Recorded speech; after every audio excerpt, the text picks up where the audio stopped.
নমস্কার বন্ধুরা, শ্রাবণী রান্নাঘরে আপনাদের সবাইকে স্বাগত জানিয়ে আমি আবারও একটা রান্নার ভিডিও নিয়ে আপনাদের সামনে চলে এসেছি।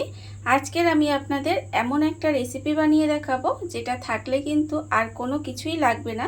বিশেষ করে এই গরমের সময় দেখবেন আমাদের রান্না করতে একদমই ইচ্ছা করে না, তখন এই রেসিপিটা আপনারা বানিয়ে নিতে পারেন। আর তখন কিন্তু আপনারা দেখবেন এই একটা রেসিপি থাকলেই আর কোনো কিছু লাগবে না, এক পদেই আপনারা বাজিমাত করে দিতে পারবেন। আর এটা আপনাদের আশা করি ভালো লাগবে রেসিপিটা। যদি ভালো লেগে থাকে তাহলে একটা লাইক করবেন, কমেন্ট করবেন আর শেয়ার করতে ভুলবেন না। তাহলে চলুন আজকের এই রেসিপিটা আমি কিভাবে করি সেটা আপনারা একবার দেখে নিন। রান্নাটা করার জন্য প্রথমে আমি এখানে দেখুন একটা বড় সাইজের বাটি নিয়ে নিয়েছি। এইবারে আমি বাটির মধ্যে দিয়ে দেব, এখানে আমি রেখেছি দেখুন, এখানে 50 গ্রাম মতো মুসুর ডাল আর 50 গ্রাম মুগের ডাল। আমি কিন্তু এটা একসঙ্গে খুব ভালোভাবে ধুয়ে পরিষ্কার করে এটাকে কিন্তু আমি 3 ঘন্টার মতো ভিজিয়ে রেখে দিয়েছিলাম। দেখুন ভেজানোর ফলে ডালগুলো কিন্তু বেশ সুন্দরভাবে ফুলে উঠেছে। এইভাবে কিন্তু ডালটাকে প্রথমে ভিজিয়ে রাখতে হবে। ডালটা আমার এখানে ভেজানো হয়ে গেছে। এইবারে আমি ডালটাকে একটা বাটির মধ্যে নিয়ে নেব। ডালটা কিন্তু প্রথমে বাটির মধ্যে ঢেলে নিতে হবে। দেখুন আমি কিন্তু ডালটা এখানে প্রথমে বাটির মধ্যে ঢেলে নেব। আর রান্নার শুরুতে আপনাদের একটা কথাই বলবো যে প্লিজ আমার ভিডিওটা আপনারা টেনে টেনে দেখবেন না, পুরো ভিডিওটা দেখুন, আশা করি আপনাদের ভালোই লাগবে। দেখুন আমি কিন্তু প্রথমে বাটির মধ্যে পুরো ডালটা নিয়ে নেব। দেখুন পুরো ডালটা আমি এখানে নিয়ে নিয়েছি। এইবারে আমি এই ডালের মধ্যে দিয়ে দেব দেখুন একটা আলু। এখানে আমি একটা মাঝারি সাইজের থেকে একটু বড় সাইজের আলু এইভাবে সরু সরু করে কেটে রেখেছি, সেই আলুটা কিন্তু আমি এখানে দিয়ে দিলাম। আর আলুটা কিন্তু কেটে খুব ভালোভাবে ধুয়ে পরিষ্কার করে নিয়েছি। এইবারে আমি এর মধ্যে দিয়ে দেব দেখুন, এখানে আমার দুটো বড় সাইজের পেঁয়াজ কুচি করে রাখা আছে। তার মধ্যে কিন্তু আমি এখানে প্রায় 1.5 খানা পেঁয়াজ দিয়ে দেব। দেখুন পেঁয়াজটাকে কিন্তু এইভাবে একটু হাত দিয়ে এইভাবে একটু দিয়ে দিলাম। এখানে প্রায় বড় সাইজের 1.5 খানা পেঁয়াজ দিয়ে দিলাম। আর কিছুটা পেঁয়াজ কিন্তু আমি এখানে রেখে দিলাম। এবারে দেখুন এর মধ্যে দিয়ে দেব একটা বড় সাইজের টমেটো, এইভাবে লম্বা লম্বা করে কেটে রেখেছি, সেটাও কিন্তু এর মধ্যে দিয়ে দিলাম। এবারে আমি এখানে দেব দেখুন রসুন। এখানে কিন্তু 4 কোয়া গোটা রসুন আমি এর মধ্যে দিয়ে দেব। 4 কোয়া গোটা রসুন দিয়ে দিলাম। আর দেব আমি এর মধ্যে আন্দাজ মতো নুন, আর দেব এখানে 1/2 চামচ হলুদের গুঁড়ো। নুন আর হলুদের গুঁড়োটাও কিন্তু আমি এই একই সঙ্গে দিয়ে দিলাম। দেখুন এবার দেব আমি এখানে সর্ষের তেল, কাঁচা সর্ষের তেল এর ওপর থেকে খুব দেখুন প্রায় 2 চামচের মতো এখানে দিয়ে দিলাম। দিয়ে খুব ভালোভাবে এবার হাত দিয়ে সমস্ত কিছু খুব ভালোভাবে মেখে নিতে হবে।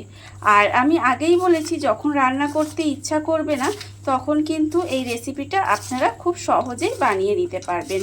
আর খুব কম উপকরণ লাগে আর সময়ও কিন্তু অনেক কম লাগে। এইভাবে কিন্তু আপনারা একদিন হলেও বাড়িতে বানিয়ে দেখতে পারেন। দেখুন আমি কিন্তু এটা হাত দিয়ে খুব ভালোভাবে প্রথমে একটু মেখে নেব। এইভাবে হাত দিয়ে কিন্তু একটু মেখে নিতে হবে সমস্ত কিছু। দেখুন আমি কিন্তু হাত দিয়ে এখানে খুব ভালোভাবে মাখিয়ে নিয়েছি। আর এটা কিন্তু খুব ভালোভাবে একটু মাখিয়ে নিতে হবে। আর অন্যদিকে দেখুন গ্যাসটা অন করে একটা কড়া বসিয়ে দিয়েছি। এইবারে আমি কড়ার মধ্যে দিয়ে দেব যেটা আমি এখানে মাখিয়ে রেখে দিয়েছিলাম, সেটা কিন্তু এইভাবে কড়ার মধ্যে দিয়ে দিলাম। এইবারে আমি এখানে দেখুন এই বাটির মধ্যে দিয়ে দেব জল। বাটির মধ্যে জল দিয়ে দিলাম। দিয়ে এবার বাটিটা ধুয়ে কিন্তু আমি এর মধ্যে জল দিয়ে দেব। দেখুন এখানে কিন্তু বাটিটা ধুয়ে জল দিয়ে দিতে হবে। আর এটা কিন্তু এইভাবে কিন্তু একটু রান্না হতে দেব। আমি এখানে পরিমাণ মতো জল দিয়ে দিলাম। আর একটু জল আমি এর মধ্যে দেব। দেখুন এইভাবে বাটিটা ধুয়ে আর একটু জল দিয়ে দিলাম। দিয়ে খুব ভালোভাবে কিন্তু এটা একটু মিশিয়ে নেব। মিশিয়ে নিয়ে দেখুন এটা কিন্তু এইভাবে একটু সেদ্ধ হতে দিতে হবে। গ্যাসটা লোতে দিয়ে ঢাকা দিয়ে এটা যতক্ষণ না সেদ্ধ হয় ততক্ষণ কিন্তু এইভাবে একটু রান্না করে নিতে হবে। গ্যাসটা লোতে দিয়ে দেখুন আমি কিন্তু এইভাবে বেশ কিছুক্ষণ রান্না করে নিয়েছিলাম।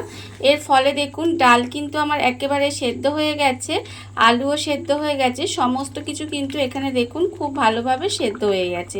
যখন দেখবেন এইভাবে সমস্ত কিছু সেদ্ধ হয়ে গেছে তখন কিন্তু এটা আমি আলাদা করে একটা জায়গায় ঢেলে নেব। এইভাবে কিন্তু আলাদা করে একটা জায়গায় প্রথমে ঢেলে নিতে হবে। ডালটা কিন্তু আমি এখানে দেখুন আলাদা করে ঢেলে রেখে দিয়েছি, আর অন্যদিকে কিন্তু গ্যাসটা অন করে আবারও কড়াটা বসিয়ে দিয়েছি। এইবারে আমি কড়ার মধ্যে দিয়ে দেব আবারও বেশ কিছুটা সর্ষের তেল। দেখুন আমি কিন্তু এখানে আবারও কিছুটা সর্ষের তেল দিয়ে দিলাম। এবারে তেলটাকে প্রথমে একটু গরম হতে দিতে হবে। তেলটা আমার এখানে দেখুন গরম হয়ে গেছে। এইবারে আমি তেলের মধ্যে দিয়ে দেব দুটো শুকনো লঙ্কা আর 1 চামচ মতো 5 ফোড়ন আমি এখানে রেখেছিলাম। সেই 5 ফোড়ন আর শুকনো লঙ্কাটা কিন্তু আমি এখানে দিয়ে দিলাম। দিয়ে একটু ভাজা ভাজা মতো করে নেব। দেখুন শুকনো লঙ্কা আর 5 ফোড়নটা কিন্তু একটু তেলের মধ্যে ভেজে নিতে হবে। এইবারে আমি এর মধ্যে দিয়ে দেব যে বাকি অর্ধেক পেঁয়াজটা আমি এখানে রেখে দিয়েছিলাম, মানে দুটো পেঁয়াজের এখানে 1.5 খানা পেঁয়াজ দিয়েছি, আর বাকি আধখানা পেঁয়াজ আমি এখানে রেখে দিয়েছিলাম।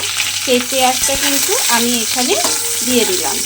দিয়ে পেঁয়াজটা দিয়ে আমি এখানে একটু হালকা করে প্রথমে ভেজে নেব। পেঁয়াজটা কিন্তু এখানে দেখুন হালকা করে ভাজা হয়ে গেছে। যখন দেখবেন এইভাবে পেঁয়াজটা হালকা করে ভাজা হয়ে গেছে তখন আমি এর মধ্যে দিয়ে দেব 4 কোয়া রসুন। আমি প্রথমে গোটা দিয়েছিলাম, আরও কিন্তু 4 কোয়া রসুন এইভাবে সাঁতলানোর সময় কিন্তু কুচি করে দিয়ে দিলাম। দিয়ে এবারে খুব ভালোভাবে পেঁয়াজ রসুনটাকে একটু এইভাবে ভেজে নিতে হবে। দেখুন একেবারে কিন্তু কম মশলায় একদম রান্নাটা এই গরমের পক্ষে কিন্তু একদম পারফেক্ট। দেখুন একদম পেঁয়াজ রসুনটাকে এইভাবে একটু লাল লাল করে ভেজে নেব। পেঁয়াজ রসুনটা এখানে কিন্তু ভাজা হয়ে গেছে। দেখুন পেঁয়াজ রসুনটা আমি এখানে ভেজে নিয়েছি। এইবারে কিন্তু আমি এখানে যে বাটির মধ্যে ডালটা ঢেলে রেখেছিলাম সেই ডালটা দিয়ে দেব। এই গরমের সময় কিন্তু বেশি তেল মশলাদায়ক খাবার খেতে কিন্তু একেবারে ভালো লাগে না, আর খেলেও কিন্তু শরীর খারাপ হয়। সেই জন্য এইভাবে কিন্তু আপনারা এই রকম কম তেল মশলা দিয়ে হালকা একটা রান্না কিন্তু বাড়িতে বানিয়ে নিতেই পারেন। খেতে কিন্তু অসম্ভব সুন্দর হয়। এইভাবে আপনারা একদিন হলেও বাড়িতে বানিয়ে দেখবেন, খেতে কিন্তু ভীষণ ভালো লাগে। দেখুন আমি কিন্তু ডালটা এর মধ্যে দিয়ে দিলাম। দিয়ে এবারে খুব ভালোভাবে আবার একটু ফুটিয়ে নেব। ফুটিয়ে নিলেই কিন্তু রান্নাটা আমার এখানে রেডি হয়ে যাবে। ডালটা দিয়ে দেখুন আমি কিন্তু বেশ কিছুক্ষণ এইভাবে রান্না করে নিয়েছি। রান্না কিন্তু আমার এখানে একেবারে রেডি হয়ে গেছে। এইবার আমি গ্যাসটা অফ করে দেব। দেখুন অফ করে দিয়ে আপনাদের পরিবেশন করে দেখাবো যে ঠিক কেমন হলো। আপনারা দেখে বুঝতেই পারছেন এটা কিন্তু একেবারে কম তেল মশলায় একদম খাবার একটা, যেটা খেলে কিন্তু গরমে একেবারে শরীর খারাপ হবে না।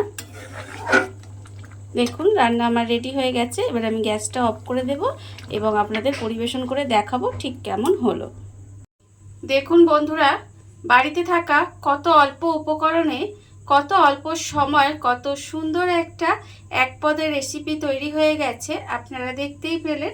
আর এটা কিন্তু খেতে অসম্ভব সুন্দর হয়। এইভাবে আপনারাও একদিন হলেও বাড়িতে বানিয়ে দেখতে পারেন। আর এই ভিডিওটা যদি আপনাদের ভালো লেগে থাকে, আপনারা যদি ফেসবুক থেকে দেখে থাকেন পেজটি ফলো করে দেওয়ার অনুরোধ রইল।